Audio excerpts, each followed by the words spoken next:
میں احتجاج ان کو ہم نہیں کہہ سکتے ہیں، اور لفظ لولا لنگڑا احتجاج کا میں نے استعمال کیا۔ ہمارے تمام لیڈرشپ اس وقت موجود تھی، اور میں نے کہا کہ احتجاج کے لیے اسٹریٹجی نہیں تھی۔ اپنے تئیں وزیر اعلیٰ خیبر پختونخوا علی امین خان نے تنہا یہ مورکے سر کیے، کوششیں کی، 70-80 ہزار لوگوں کو ڈی چوک لایا، پنڈی، ثوابی، سنگجانی اور دیگر مقامات پہ جلسے جلوس کیے۔ لیکن جو احتجاج کے لیے اسٹریٹجی ہوتی ہے، اور سب سے بڑھ کے کہ کیوں کر پاکستانی کو ہم کیسے قائل کریں کہ آپ کا نکلنا ضروری ہے۔ یہ 50,000 1 لاکھ لوگ نکلنے سے شاید ایسے نتائج ہمیں نہیں مل رہے ہیں جب تک کہ پورا پاکستان یہ نہ چاہے کہ ہم نکلیں، اور اس کے لیے ضروری ہے کہ پاکستانیوں کو قائل کریں کہ آپ کے نکلنا کیا معنی رکھتا ہے اور پاکستان کو کیوں ضرورت ہے۔ بہرحال بہت ساری گفت و شنید کے بعد خان صاحب نے کچھ ہدایات دی ہیں جو میرا خیال ہے سلمان اکرم راجہ صاحب کے لیے بہتر ہوگا کہ وہ مناسب سمجھیں گے تو آپ کے ساتھ شیئر کریں گے۔ احتجاج کے حوالے سے کچھ فیصلے ہوئے ہیں۔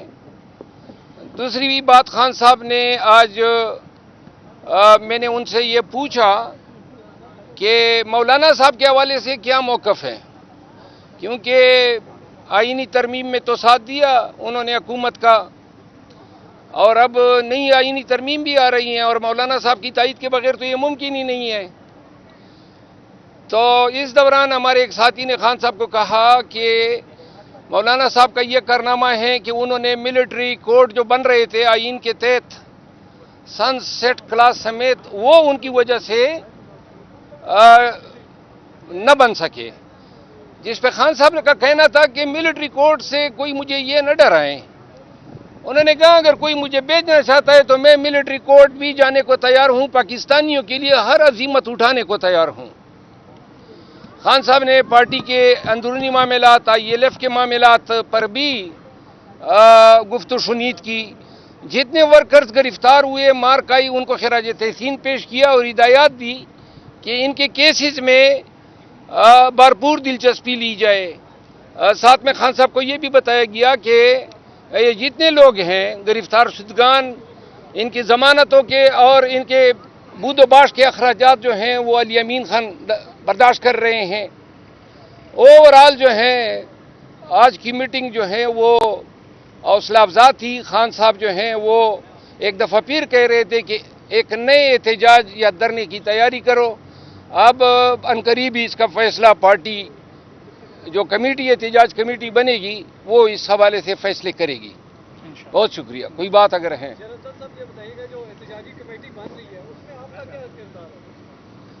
اس میں چونکہ میں کسی اور کمیٹی میں تو ہوں ہی نہیں، نہ مجھے پارٹی کے معاملات کا کوئی علم رہتا ہے، اور آج خان صاحب نے کہا بھی تو میں نے کہا میں چونکہ بہت سارے کمیٹیز میں کسی بھی کمیٹی میں نہیں ہوں، تو میں احتجاج کمیٹی کا حصہ ہوں گا، اور ہم چند ٹیئر کی لیڈرشپ ہوگی، یعنی پہلے کون نکالے گا، ایک گرفتار ہوتا ہے تو دوسرا کون ہوگا، تیسرا کون ہوگا، ہم بڑی اسٹریٹجی سے جو ورکر گرفتار ہوں گے ان کو فوکل پرسن بتائیں گے، کیا طریقہ کار ہوگا۔ سردی بھی آ رہی ہے، لہذا موسم کے حساب سے جو ہے تیاری کریں گے۔